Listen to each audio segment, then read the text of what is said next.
साथियों, अभी तक हमने पढ़ा कि राणा हमीर ने जो कि सिसोदा जागीर से संबंधित होने के कारण सिसोदिया कहलाए, उनके समय से ही बाद के सभी शासक स्वयं को राणा के विरुद्ध से संबोधित करने लगे। उसी क्रम में आज हम पढ़ेंगे महाराणा लाखा एवं महाराणा मोकल के बारे में। तो देर किस बात की, आइए शुरू करते हैं। सर्वप्रथम मैं शिवजीराम बलोदा सभी जागरूक साथियों को एक बार फिर से नमस्कार एवं बारंबार प्रणाम करता हूं, जो अपनी नींद बेचकर ख्वाबों को सच में बदलने हेतु निरंतर प्रयासरत हैं। तो आइए शुरू करते हैं। महाराणा लाखा। देखो, महाराणा लाखा का कार्यकाल 1382 से लेकर 1421 ईस्वी तक है और ये महाराणा खेता के पुत्र थे। ठीक है, यानी महाराणा हमीर के पोते। हाँ, इनके समय की प्रमुख घटनाओं की बात करें तो देखो, इनके समय में जो जावर है उदयपुर में, और आज भी वहाँ शीशे जस्ते की खान है। तो जावर की जो चांदी की और शीशे की जो माइंस है, यानी जावर की जो सिल्वर माइंस है, वो उससे उत्पादन होना शुरू हो गया और उससे धीरे धीरे मेवाड़ क्षेत्र की आर्थिक प्रगति होनी शुरू हुई। ठीक है। दूसरी घटना इनके कार्यकाल की कि इनके समय में पिछोला झील का निर्माण किया था एक बंजारे ने, और उस बंजारे का नाम था छीतर बंजारा। ठीक है, तो छीतर बंजारे द्वारा पिछोला झील का निर्माण किसके कार्यकाल के दौरान हुआ? महाराणा लाखा या महाराणा लक्ष्य सिंह। ठीक है। तीसरा, इन्होंने एक राजनीतिक उपलब्धि भी थी इनके कार्यकाल में, और वो थी कि इन्होंने बदनौर क्षेत्र को जीता था, जो आज भीलवाड़ा में पड़ता है। तो बदनौर की विजय किसके हाथ लगी थी? महाराणा लाखा के समय। अगली घटना, इनके समय में प्रमुख दरबारी थे झोटिंग भट्ट और धनेश्वर भट्ट, यानी दो दरबारी थे, झोटिंग भट्ट और धनेश्वर भट्ट। ये तो थी कुछ महत्वपूर्ण जानकारियाँ, जिनमें से आप दो याद रख सकते हैं कि जावर की खान और पिछोला झील। ठीक है, आगे अब हम बढ़ते हैं। इनका कार्यकाल मुख्य रूप से दो प्रमुख घटनाओं के लिए इतिहास में स्मरण किया जाता है इनके कार्यकाल को। सबसे पहली घटना, पहले हम ये घटना देखेंगे, मिट्टी के दुर्ग की कथा। ठीक है, ये कुंभकर्ण हाड़ा के खिलाफ युद्ध की कहानी है। तो आप ऐसे समझे कि इनके पिताजी जब महाराणा लाखा बूंदी के विरुद्ध युद्ध करते हुए जब प्राण गति को प्राप्त हो गए थे, तो महाराणा लाखा ने ये प्रण लिया कि मैं मेरे पिता के हत्यारों को पराजित किए बगैर भोजन नहीं करूँगा। ठीक है। अब ये कार्य इतना आसान था नहीं, और भोजन नहीं करने की शपथ लेना, तो इनके सामंतों ने इनसे निवेदन किया कि महाराणा ऐसा ना करें आप। तो इसका कुछ तोड़ उन्होंने निकाला और इन्होंने एक उपाय निकाला, और वो उपाय ये था कि इन्होंने मिट्टी का एक नकली दुर्ग बनाया, और उसमें बूंदी के ही इनका एक सैनिक था कुंभकर्ण हाड़ा। वैसे ये इनकी पत्नी का भाई बताते हैं कुछ लोग, भतीजा बताते हैं, सॉरी। तो ऐसा कुछ इतिहास की पुस्तकों से प्रतीत होता है, कुछ से नहीं होता। तो आप तो ये समझे कि इसका एक सैनिक था कुंभकर्ण हाड़ा, जो बूंदी का था। तो उस सैनिक को खड़ा कर दिया इन्होंने, और 3 राजपूत सैनिक और उसके साथ तैनात कर दिए। होता यूँ है कि इन सैनिकों से निवेदन किया जाता है, कुंभकर्ण हाड़ा, जिसको शॉर्ट में कुंभा हाड़ा, और इन 3 राजपूत सैनिकों से निवेदन किया जाता है कि महाराणा जब आए तो अपनी तलवार डाल देना और आप इस नकली दुर्ग की रक्षा मत करना। लेकिन कुंभा हाड़ा ने कहा कि मैं हाड़ा राजपूत हूँ और मैं अपने घर को ऐसे लुटता हुआ नहीं देख पाऊँगा। लोगों ने उसकी मजाक उड़ाई, सामंतों ने सोचा मजाक कर रहा है। जब महाराणा लाखा अपनी तलवार और अपने सैनिकों के साथ वहां आते हैं, तो कुंभा हाड़ा महाराणा पर अटैक नहीं करते हैं, लेकिन उसके सभी सैनिकों को वो पराजित कर देते हैं, कईयों को मार देते हैं, और उसी युद्ध के दौरान कुंभा हाड़ा और 3 राजपूत सैनिक मारे जाते हैं। तो ये थी मिट्टी के दुर्ग की कहानी, जो कुंभा हाड़ा का शौर्य दिखाती है। ये घटना महाराणा लाखा के कार्यकाल की है। आप याद रखना कि मिट्टी के दुर्ग की कहानी या नकली मिट्टी के दुर्ग की कहानी, तो वो किस शासक के समय की है? महाराणा लाखा के समय की। दूसरी प्रमुख घटना जिसने राजस्थान के इतिहास को काफ़ी दिशा दी है और ये यहाँ से काफ़ी रोमांस भी पैदा होता है इस घटना से। तो ध्यान से देखना, आगे आने वाले सभी महाराणाओं में मुख्य रूप से महाराणा कुंभा और मोकल, तो मोकल और कुंभा के समय ये घटना बहुत प्रभावित रहेगी, इससे इसका संबंध जुड़ा हुआ रहेगा। तो देखो, दूसरी मुख्य घटना है महाराणा लाखा की हंसाबाई से विवाह करने की घटना। ठीक है, तो विवाह करने की घटना, ये देखो हंसाबाई से विवाह, ये कैसे एक बड़ी घटना बनती है इनके कार्यकाल की, तो हम देखते हैं। हंसाबाई के पिता का नाम था राव चूंडा और उनका मंडोर पर शासन था। ऐसे याद नहीं हो तो ऐसे समझ लेना, जो राव जोधा थे जोधपुर बसाने वाले, तो उनके दादाजी है ये। ठीक है, भाई का नाम था रणमल। तो हंसाबाई के पिता और भाई दोनों ने मिलकर अपनी पुत्री और अपनी बहन के लिए नारियल भेजा। नारियल दिख रहा है, तो नारियल भेजते हैं ये एक नाई के थ्रू, क्योंकि पुराने ज़माने में नाई ही रिश्ता लेके जाते थे, जो सैन समाज के लोग होते थे वही रिश्ता लेकर जाते थे। और ये रिश्ता लेकर आते हैं ये चित्तौड़गढ़ के राजकुमार चूंडा के लिए, जो महाराणा लाखा के पुत्र होते हैं। यहाँ पर होता क्या है कि एक कॉमेडी सीन क्रिएट हो जाता है। ठीक है, और वो कॉमेडी सीन, उसके जो एक्टर हैं वो खुद ये महाराणा लाखा हैं। दरअसल ये सुबह हाथ मुंह धोकर जब किले के बाहर बैठे हुए थे, लोटे में पानी लेकर कुल्ले कर रहे थे। ठीक है, और उसी समय हाथ मुंह धोते समय ही नाई आ गया रिश्ता लेके सुबह सुबह। तो नाई के हाथ में नारियल देखकर इन्होंने हंसी मजाक में यूँ कह दिया कि बूढ़ों के लिए नारियल कौन लाया, बूढ़ों के लिए नारियल कौन लाया। यानी आजकल इतने बूढ़ों के इतने अच्छे दिन, इतने निराले दिन कैसे आ गए कि बूढ़ों के लिए भी नारियल आने लग गया। तो एक कॉमेडी सा सीन बन जाता है, वहाँ पर हंसी मजाक का माहौल हो जाता है। इसे सुनकर नाई भी हंसने लगता है और वो बोलता है कि महाराज सा, ये महाराणा सा, ये आपके लिए नहीं है, ये हुक्म आपके पुत्र के लिए है। ये बात चूंडा पीछे से सुन लेता है और चूंडा को लगता है कि मेरे पिता की इच्छा इस उम्र में भी शायद विवाह की है, और उन्होंने ये नारियल नाई के सम्मुख वापस भिजवा दिया और बोल दिया कि रणमल और उनके पिता राव चूंडा से कहना कि अगर ये नारियल मेरे पिता के लिए ही आए तो ज़्यादा बेहतर होगा। तो रणमल ने कहा कि इससे हमें क्या फ़ायदा, क्योंकि आप राजा बनेंगे और हमारा जो भतीजा होगा यानी मेरी बहन के जो पुत्र होगा, तो हमें तो क्या फ़ायदा यहाँ रिश्ता करने से, ऊपर से ये बूढ़े महाराज से हम रिश्ता क्यों करें। तब चूंडा ने रणमल के समक्ष देखो क्या किया है। चूंडा ने एक लिंग जी की कसम खाई और एक इकरारनामा लिखा कि ये जो हंसाबाई है इससे उत्पन्न पुत्र ही अगला राजा बनेगा। तो चूंडा ने कहा कि ऐसा हो नहीं सकता, भले राज सिंहासन कौन छोड़ता है, लेकिन चूंडा ने जब एक लिंग जी की कसम खा लेती है, एक लिंग जी की कसम खा लेते हैं चूंडा, तो रणमल को भी विश्वास हो जाता है कि हाँ वाकई ठीक है, और ये रिश्ता हो जाता है। इस बलिदान के कारण मेवाड़ का भीष्म पितामह कहा जाता है राजकुमार चूंडा को। ठीक है, तो ये याद रखें, मेवाड़ का भीष्म पितामह कौन, तो आपका जवाब होना चाहिए राजकुमार चूंडा।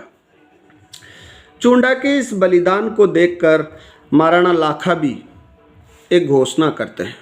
और महाराणा लाखा ने क्या घोषणा की? महाराणा लाखा ने घोषणा की कि मेवाड़ के महाराणाओं द्वारा, यानी आगे जो भी महाराणा बने भले, तो उनके द्वारा जो पट्टे दिए जाएंगे, परवाने दिए जाएंगे, जो सनदें दी जाएगी, उस पर उन सब पर चूंडा और उसके वंशजों के भाले का चिन्ह बना होगा। ठीक है, इनके बलिदान को देखकर महाराणा लाखा ने ये घोषणा की। और आपको मैं जानकारी के लिए बता दूं कि राजकुमार चूंडा के वंशज वो सलूम्बर जो रियासत है, जो ठिकाना है सलूम्बर कस्बा, उदयपुर ज़िले में आता है। तो इस सलूम्बर के चूंडावत राव चूंडा के राजकुमार चूंडा के वंशज हैं। तो सलूम्बर के चूंडावत आज भी इस परंपरा का निर्वहन करते आ रहे हैं और ये परंपरा अभी तक जारी है। ठीक है, अब एक और बात आप सब सुन लेना, कहीं ऐसा नहीं हो कि ये महाराणा लाखा के चरित्र को आप हास्य की दृष्टि से देखें। तो महाराणा लाखा ने ये जो शादी की थी वो बहुत ही बेमन से की थी, यानी इनका मन बिल्कुल भी नहीं था, लेकिन चूंडा की जिद के आगे इन्हें झुकना पड़ा। ठीक है, तो ये थे महाराणा लाखा और उनका कार्यकाल और उनके जीवन की दो मुख्य घटनाएं हमने देखी। अब आगे बढ़ते हैं, बात करते हैं महाराणा लाखा के पुत्र। महाराणा लाखा के पुत्र महाराणा मोकल की। और इनका कार्यकाल आता है, जैसे ही लाखा का कार्यकाल समाप्त होता है इनका कार्यकाल शुरू हो जाता है 1421 से 1433 तक। देखो, लाखा की मृत्यु के समय इनकी उम्र 12 वर्ष थी और ये वही हंसाबाई के पुत्र हैं। तो बुढ़ापे में तो शादी हुई थी, तो इनकी तो मृत्यु 12 वर्ष बाद में ही हो गई। उस समय इनका जो पुत्र जो हंसाबाई से उत्पन्न हुआ उस पुत्र का नाम था मोकल और उसकी उम्र थी 12 वर्ष, बहुत छोटा बालक था। तो चुंडा को प्रशासन का कार्य संभालना पड़ा। जो राजकुमार चुंडा थे, यानी जो वास्तविक हकदार थे इस कुर्सी के, तो वो अब प्रशासक बनकर इसके मोकल के समय की आदेश वगैरह इनकी ये मतलब आदेश वगैरह इन्हीं के द्वारा प्रसारित किए जा रहे थे। इस बात से हंसाबाई को संदेह होने लगा कि कहीं ऐसा नहीं हो ये मेरे बेटे को हटाकर अपनी प्रण या अपनी प्रतिज्ञा को भूल जाए और मेरे बेटे की जगह ये खुद राजा बन जाए। तो हंसाबाई मारवाड़ से अपने भाई रणमल को बुला लेती है और चुंडा को हटाकर रणमल को मोकल का संरक्षक नियुक्त कर देती है। और अब मोकल के समय की जो उपलब्धियां हैं वो रणमल के संरक्षण में ही होती है। ठीक है, एक तो ये घटना ध्यान रखना आप, भाई रणमल का संरक्षण मोकल को प्राप्त था। अच्छा, चुंडा का क्या हुआ? तो चुंडा नाराज होकर मांडू चला गया मालवा क्षेत्र में, और वहाँ के राजा ने, वहाँ के सुल्तान ने इनको शरण दी और कुछ जागीर भी दे दी, जिससे ये अपना जीवन निर्वहन करने लगे। वापस आएंगे चुंडा, ध्यान रखना आप, चुंडा विल बी बैक, लेकिन ये कुंभा के समय होगा। ठीक है, तो थोड़ा रुचि भी रहेगी अपन सब लोगों के समक्ष कि देखे आगे क्या होता है। बात करते हैं महाराणा मोकल के योगदान की। और महाराणा मोकल के योगदान में रणमल का बड़ा हाथ था, क्योंकि संरक्षण किसका मिला हुआ है? रणमल का। ठीक है, बात करेंगे सबसे पहले कला के क्षेत्र में महाराणा मोकल के योगदान की। पहले कला के क्षेत्र में बात करेंगे, फिर एक विजेता के रूप में महाराणा की बात करेंगे। तो मोकल के कला के क्षेत्र में देखो, पहले बात करें मोकल के दरबारी कौन कौन थे। तो मोकल के दरबारी में कारीगरों में यानी शिल्पियों में थे 3 प्रमुख शिल्पी इनके दरबारी थे, जिनका नाम है मना, फना और विसल। ये बहुत प्रसिद्ध शिल्पी हुए हैं, मना, फना, विसल। ठीक है, तो ये ऐसे भी याद रख सकते हैं आप ट्रिक से कि मन विसल बजावा में फन लागे, यानी मुझे विसल बजाने में मज़ा आता है, तो मना, फना, विसल। वैसे ट्रिक ज़्यादा कितनी ट्रिकें याद रखेंगे। बात करें इनके समय के विद्वानों की, तो 2 विद्वान थे इनके समय, योगेश्वर भट्ट और विष्णु भट्ट। ये दोनों इनके दरबार में रहते थे, महाराणा मोकल के दरबार में।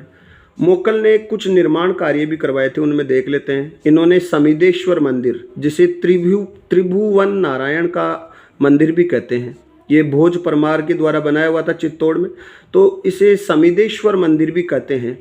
और इसका जीर्णोद्धार महाराणा मोकल ने करवाया था। दरअसल त्रिभुवन नारायण जो मंदिर था उसका जीर्णोद्धार होने के बाद में उसे समिदेश्वर कहा जाने लगा। ठीक है, और ये महाराणा मोकल के द्वारा कराया गया था। दूसरा, इन्होंने चित्तौड़गढ़ में जो विष्णु भगवान होते हैं, भगवान विष्णु हैं, तो उनके भगवान विष्णु को समर्पित द्वारिका नाथ का मंदिर भी इन्होंने चित्तौड़गढ़ में बनवाया था। तीसरा निर्माण कार्य इन्होंने, जो एकलिंग जी इनके आराध्य देव थे सभी मेवाड़ के महाराणाओं के, तो एकलिंग जी के मंदिर के चारों तरफ परकोटे का निर्माण महाराणा मोकल ने करवाया था। बात करें मोकल एक विजेता के रूप में, हमने मोकल का योगदान हम देख रहे हैं। मोकल के योगदान में हमने कला के क्षेत्र की बात कर ली। विजेता के रूप में मोकल विजेता के रूप में देखो, जो नागौर के शासक थे फिरोज खां, तो उनसे मोकल का युद्ध होता है, और वो युद्ध होता है रामपुरा का युद्ध। रामपुरा नामक जगह है भीलवाड़ा में, वहाँ ये युद्ध लड़ा जाता है 1428 ईस्वी में। और रणमल का सहयोग, रणमल का संरक्षण इनको प्राप्त था, और इस युद्ध में महाराणा मोकल की विजय होती है। तो रामपुरा का युद्ध 1428 वर्सेस फिरोज का, रिजल्ट क्या रहा? मोकल विजयी रहे। दूसरा, इनको गुजरात के शासक थे उस समय अहमद शाह प्रथम, तो गुजरात के शासक अहमद शाह प्रथम के विरुद्ध भी इन्होंने युद्ध लड़ा, और इस युद्ध में भी ये विजय रहे। ठीक है, इस युद्ध में भी इनकी जीत हुई। गुजरात जीतने के बाद ये वापस लौट रहे थे, यानी एट रिटर्निंग टाइम इनका मर्डर हो जाता है। गुजरात युद्ध की जीत कर वापस लौट रहे थे, उसी समय इनका मर्डर हो जाता है। मर्डर करने वाले कौन थे? इनके चाचा थे। दरअसल अपन ने बात की थी महाराणा खेता की, यानी महाराणा क्षेत्र सिंह। तो उनकी दासी थी, वो जांगीर समाज से थी, यानी खातिन थी, एक खातियों के थी, ठीक है। तो उस दासी से 2 लड़के थे, उस दासी के, उनका नाम था चाचा और मेरा। और ये चाचा और मेरा मोकल के भी चाचा लगते थे, ठीक है।